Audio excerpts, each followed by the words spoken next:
This is a conversation with Jaak Tarien about two pretty big things that happened recently.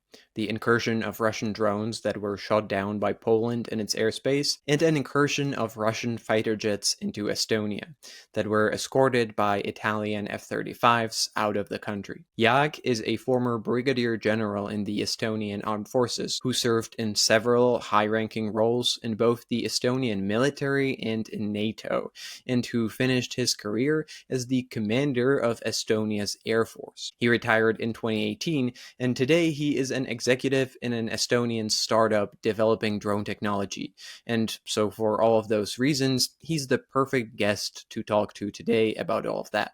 We discuss what both of those incidents mean. What was his view on how Poland dealt with the Russian drones in its airspace, and how should European countries deal with that if drone incursions become a regular occasion? We talk about how should Estonia and NATO deal with Russian jets flying into its territory, whether they should be shot down like some people argue, or why that might not be a good idea, and why escorting them out might be the appropriate reaction. We discuss the example of Turkey shooting down a Russian fighter jet in 2015 in its airspace, and whether that's a good allegory for what is happening here, or what is Russia actually trying to achieve with these incursions, and whether NATO shooting down its jets could be exactly the reaction that Russia was trying to provoke, and much more. This podcast and interviews like this can exist only thanks to its supporters on Patreon, to whom I'm deeply grateful, and who get a bunch of perks in return for their support, including the full ad-free version of this and other episodes, and additional bonus content. And if you want to get more geopolitical analysis to help you filter all the noise from the stuff that actually matters, I also write a newsletter where I break down big picture geopolitical stories, trends, and patterns. You can find the link in the description. And now, enjoy the conversation. All right, so welcome to the podcast. Thank you. Glad to be here. So there were two big incidents shortly after each other recently that I want to talk about. First, the Russian drones shot down in Poland, and a few days after that, Russian fighter jets in Estonia. So I'd like to talk about both of them, but let's take it chronologically and start with the drones in Poland, which to me seemed like a pretty unprecedented event. What was your take on what happened there, both on what Russia did and how Poland responded and dealt with the incursion? Yeah. Uh, First, I would qualify it as a Russian probing and attempt to provoke. Both of those events are in strategic picture for Russia. It's important right now to instill fear, instill confusion in the West, and the divide, just to get the population support away from supporting Ukraine. To as we know in Poland, internal politics, the opposition and coalition are in very close call. So whatever Russia can do to divert the Western attention from helping Ukraine, they will do at this point. So this is the big strategic picture, in my opinion. Militarily, I think, as it has turned out now, the drones that entered Poland did not carry warheads, so it was deliberate that they wanted to provoke, but not to the point where it would trigger Article 5. While those drones had extra fuel tanks, so they were specifically designed to go fly further than usual. So it was a political provocation. Militarily, I don't know if it's available by now. I haven't seen in a few days after the incident that there wasn't a map of exact trajectories where they, entered Poland and where they were intercepted. What were their trajectories? It's hard to tell whether they were meant to just use Polish airspace and then enter Ukraine later to confuse Ukrainian air defenses further, or their mission was dedicated to the provocation of Poland and NATO. Now, about the Polish reaction and the NATO reaction, it was combined. It was national chain of command and NATO chain of command. It was according to the NATO peacetime standing procedures. It's been said that a lot of resources were used. How expensive is the flight tower? How expensive is the missile? Well, in peacetime, we as the West, we don't start shooting at the targets before human eyes have identified it as hostile. We always take it to extreme caution, to the limit that perhaps it's a lost aircraft, perhaps it's somebody's hobby Cessna, lost navigational control, trying to survive. We don't open ground fire on such targets. So expanding those resources is kind of inevitable in a situation where we cannot exclude that it is aircraft in distress of a friendly origin. So that's why, we do send out air policing. It's not air defense mission in peacetime. It's called air policing for a purpose. It's to achieve safety of airspace navigation.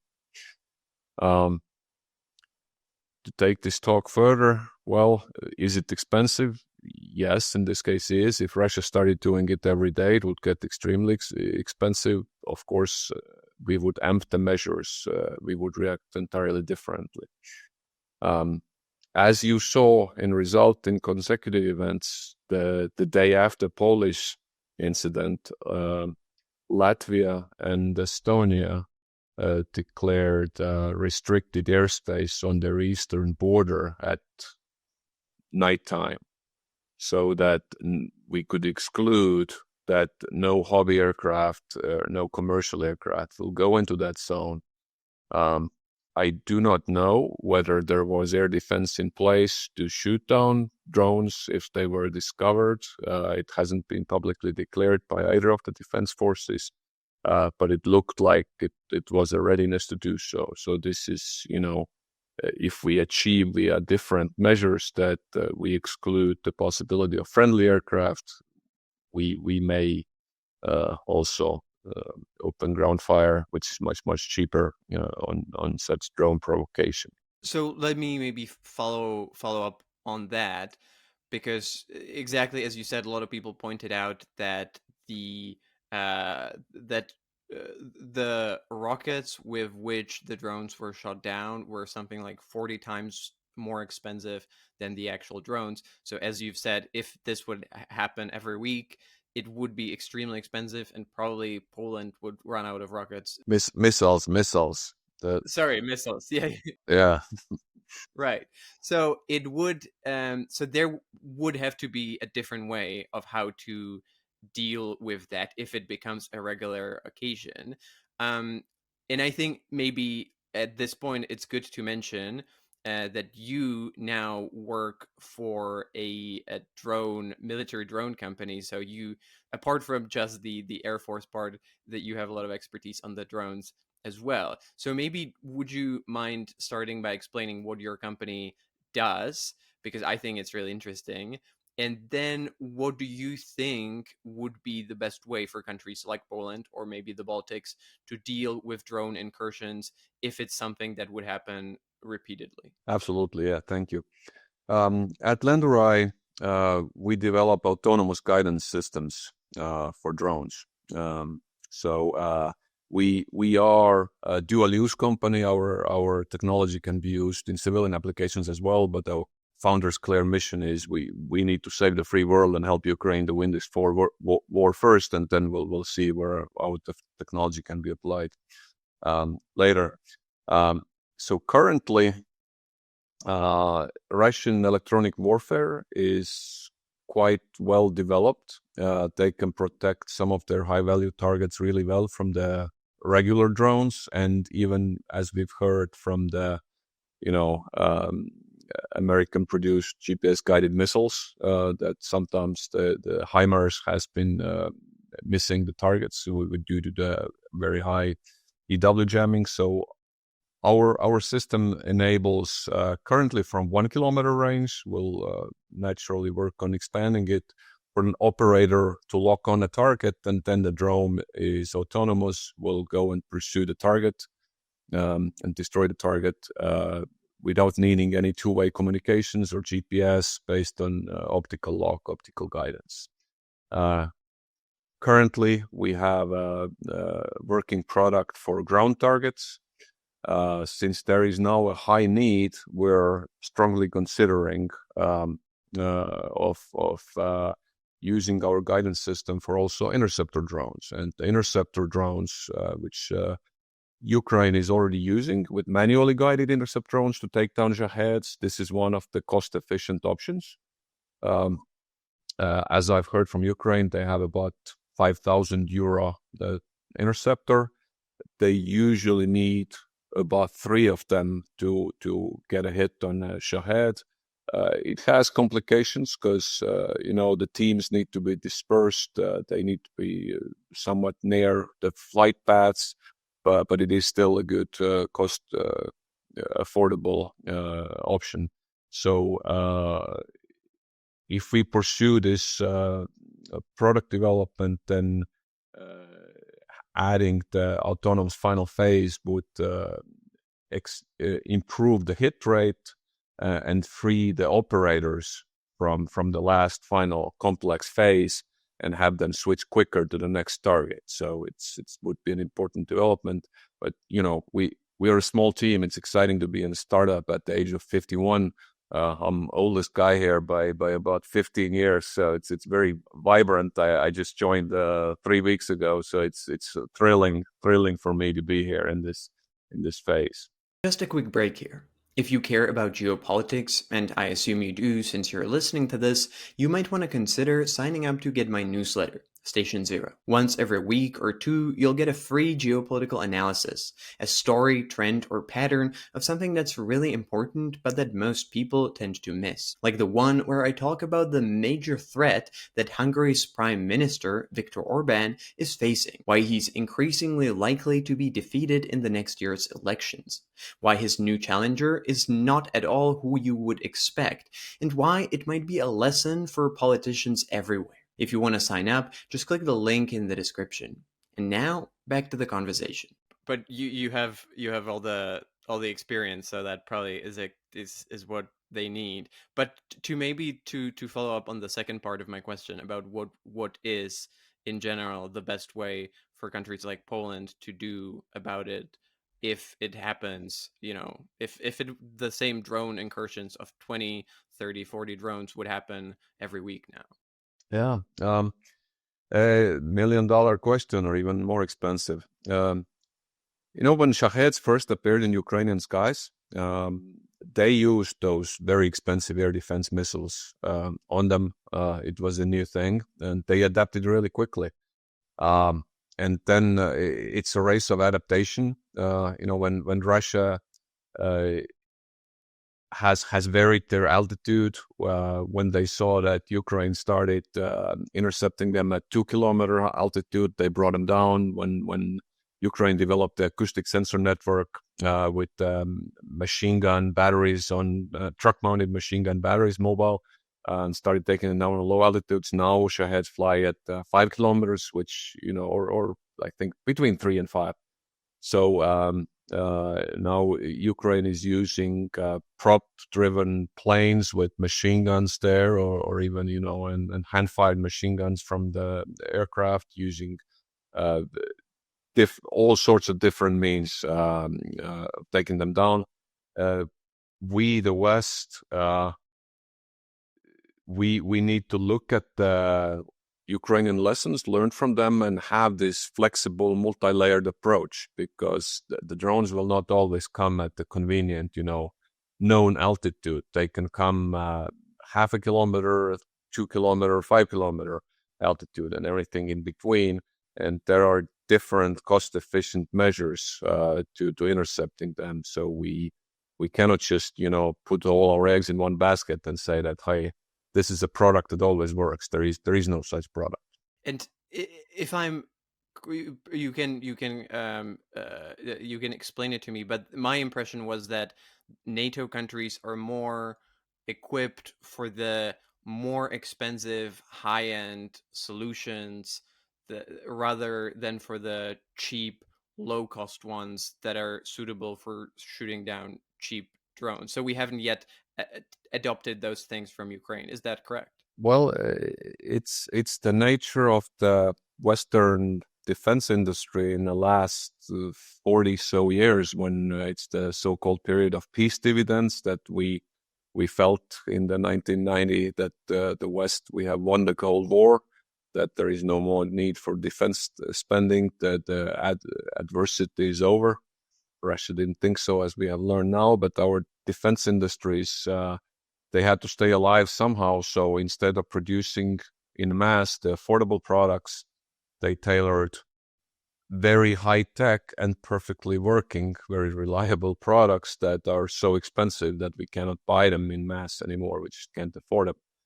So it's the matter of defense industry adopting to building affordable. And if you look at the now product range, and maybe not in offering yet, but there is some big prime defense manufacturers offering cheaper solutions, and they purposely label them as affordable solution, that they don't have all the bells and whistles, but they work against simpler, cheaper targets that can be encountered in mass.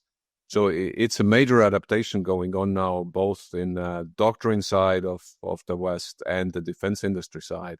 And startups like Lendorai and many others are offering their innovative breakthroughs in technology. So it's for the wrong and bad reasons, or the reason of Russian imperialism, we're having a, let's say, exciting and vibrant time in defense industry right now.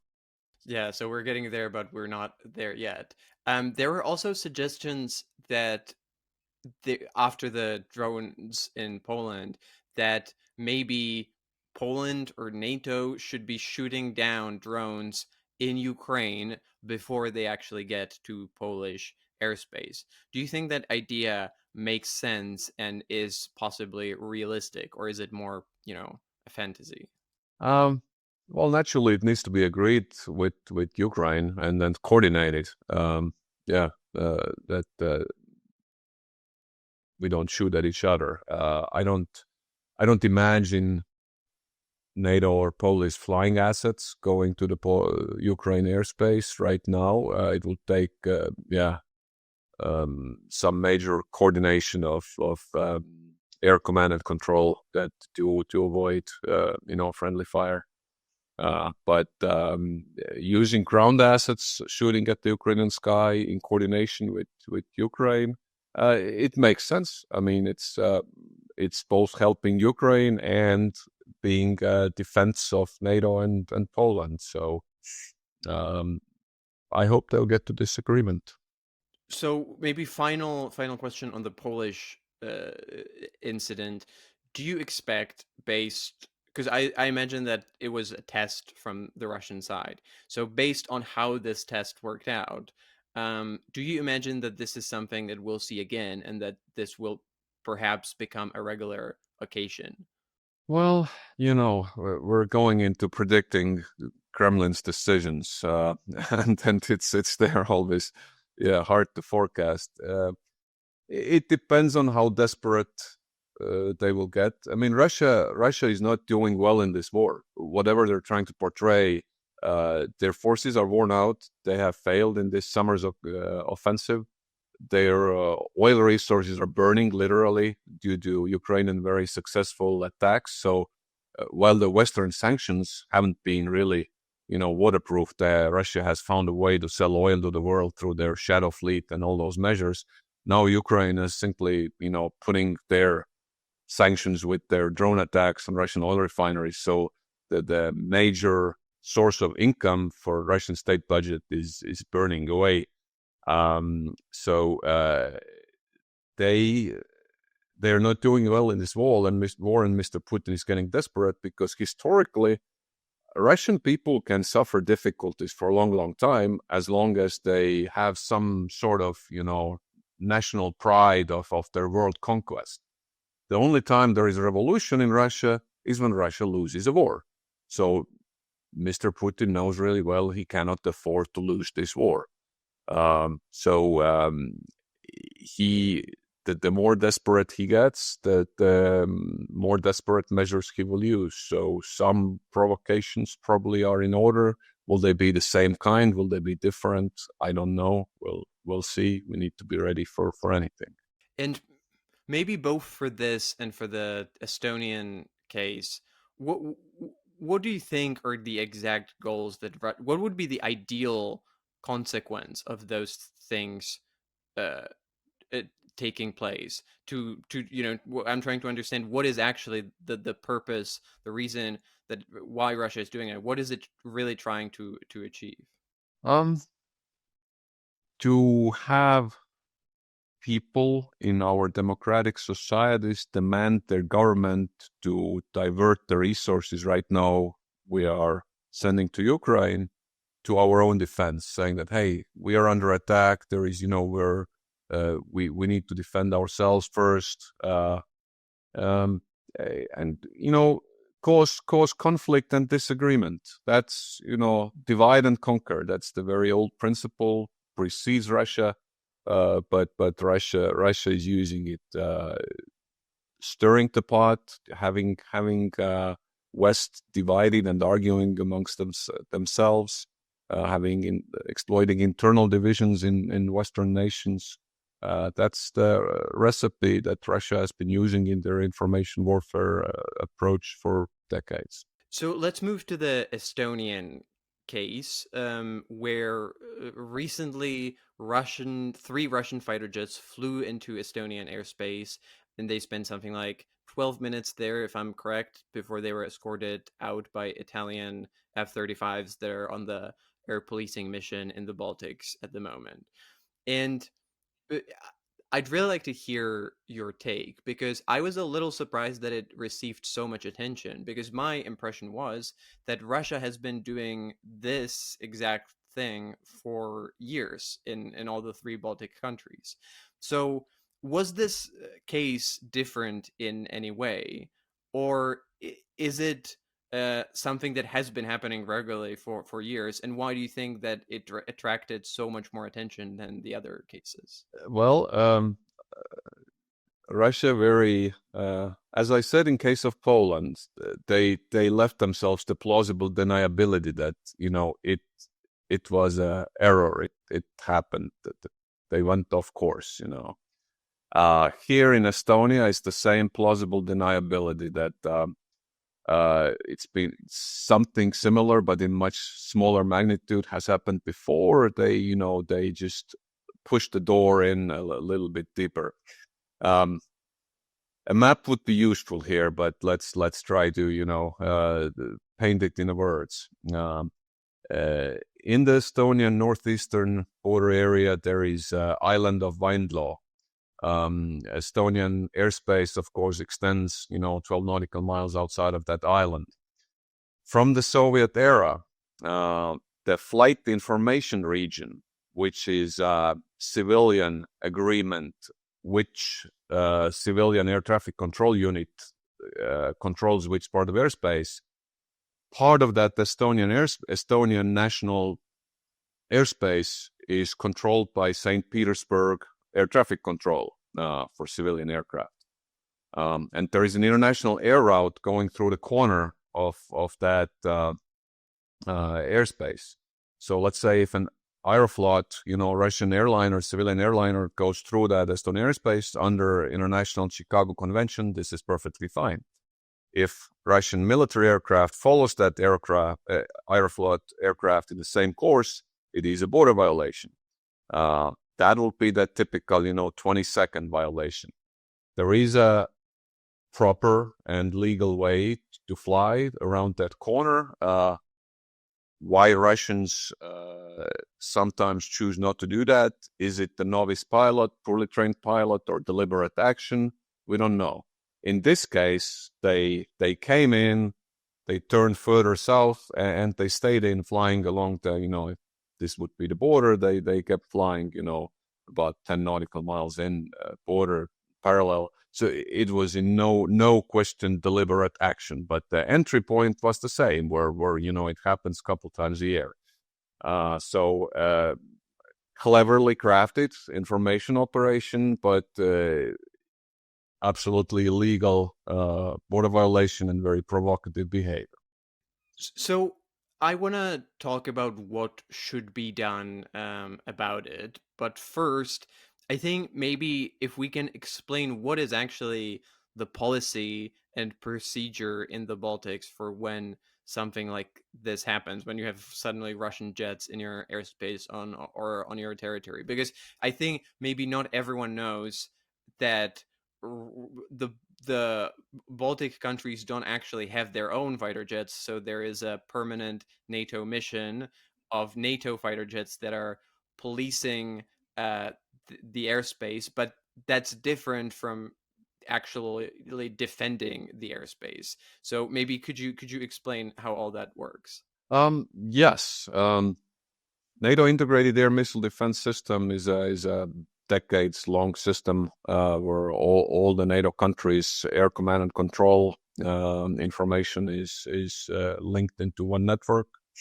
There are two operation centers called KAOK, Combined Air Operations Center, Estonia and Latvia, Lithuania, and our region falls under KAOK Udem in Germany.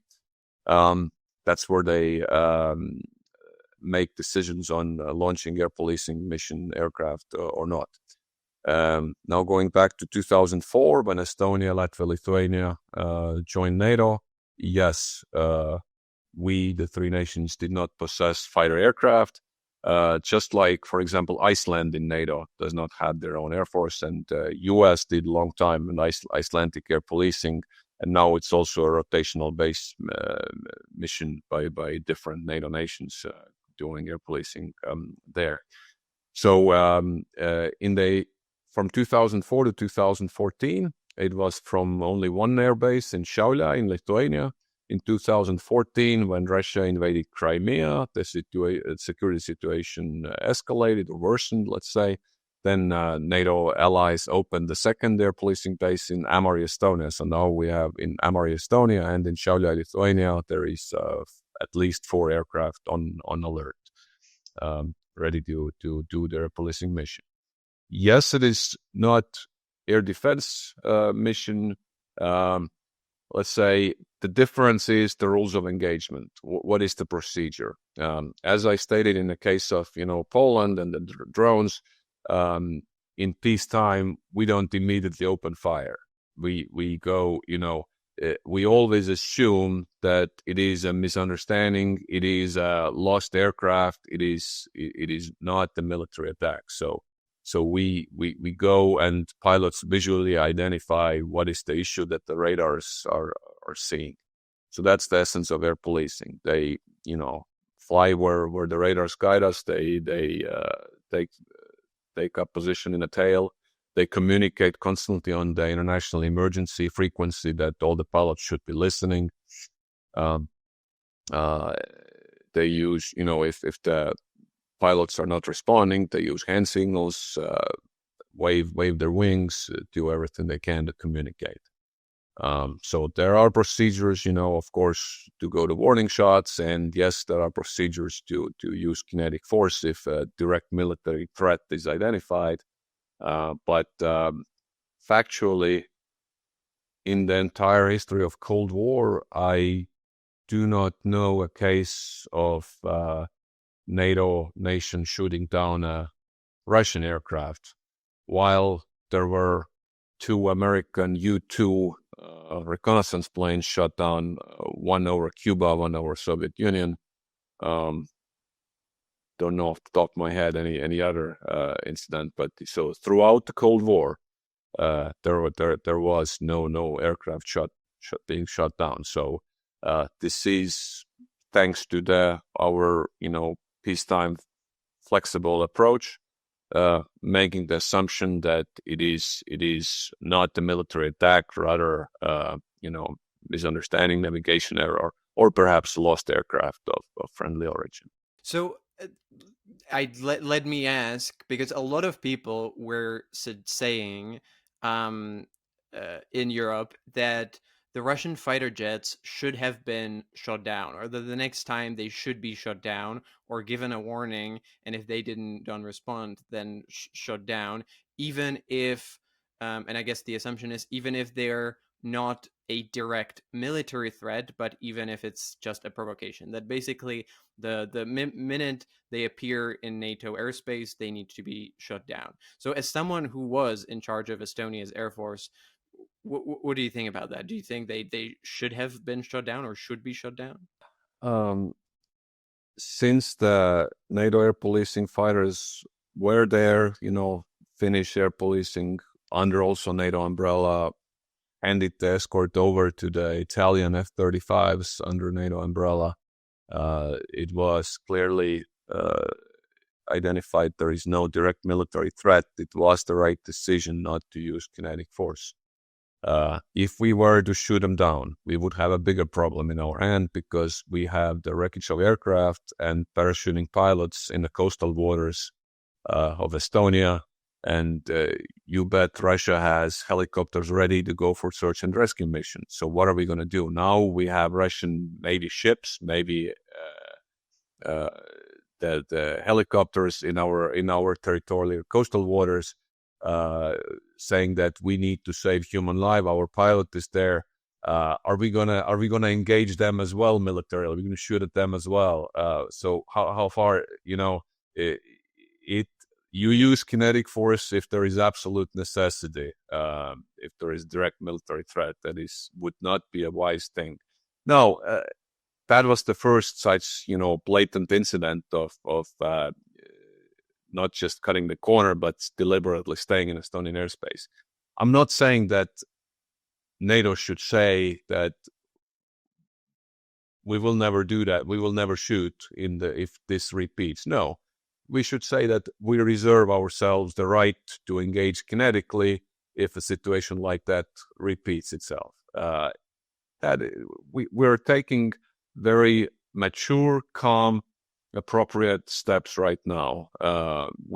As yesterday's hearing in the United Nations Security Council was a very, very good step by Estonia, by Europe, by NATO. We're making the right steps, and I think Russia is rather surprised by the consolidating effect it had on the West rather than dividing. Their desire was to divide. They probably would have preferred to sacrifice some of those pilots that shoot them down to create bigger conflict, to create bigger confusion. I think this mature and collected response surprised them in a negative way.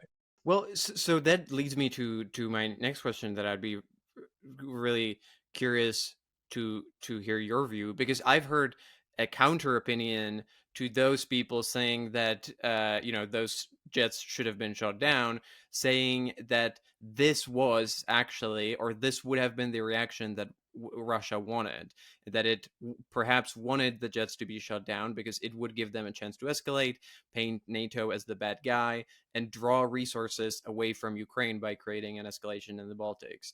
And I was quite skeptical of that, but it sounds like that you think this would have been what they wanted in the first place. Thank you for listening to the free part of this interview. The conversation is not over yet, but the next part is only for the paid members on my Patreon or Substack. I try to make the best possible geopolitics content, and I put a lot of effort and time into this podcast. And there's quite a lot of costs that I have to pay that are associated with it. It's the supporters on Patreon that allow me to do all that, and making part of every single interview exclusively available only for them is my way of saying thank you.